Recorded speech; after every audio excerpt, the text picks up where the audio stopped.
Hey everybody, Sam Kavaris in the Nimnicht Chevrolet Sports Update. Opening week for the Jaguars, there'll be an underdog Sunday against the Packers.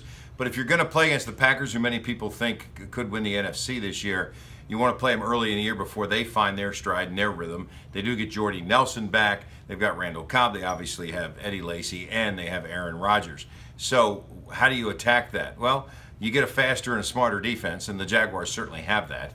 And you also score some points, and the Jaguars have that capability. So if there's an opportunity to beat Green Bay, now's the time. And if the Jaguars are taking those ascending steps the way that they say that they think they are, then they should be very competitive. What we'll learn in this game is if the Jaguars win or lose by a few points. Win obviously is a big deal, but if they get beat in the end, or it's a close game all along, you see that they're an improving team. If they get blown out by double digits, well, then it's back to what they were in the last 3 or 4 years. So that's what we're looking for.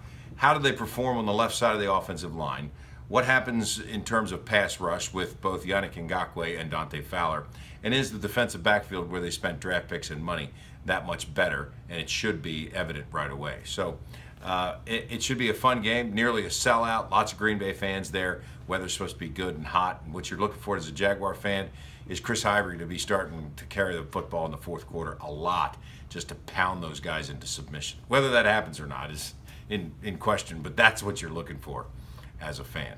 Pretty good crowd for the U.S. men's national team last Tuesday night. Remember, day after Labor Day, school night, 8 o'clock start, a game they really didn't have to win. They still almost had 20,000 there, 19,410.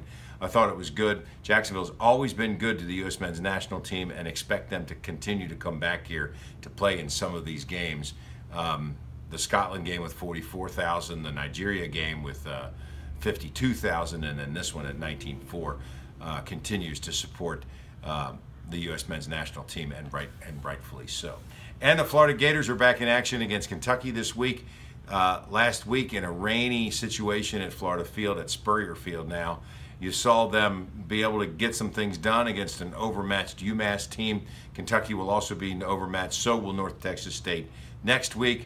But it's the question of whether or not Florida is going to grow up, as Jim McElwain says, fast enough to be able to be competitive in the SEC at this point. Only time will tell. I'm Sam Kavaris, and that's the Nimnicht Chevrolet Sports Update.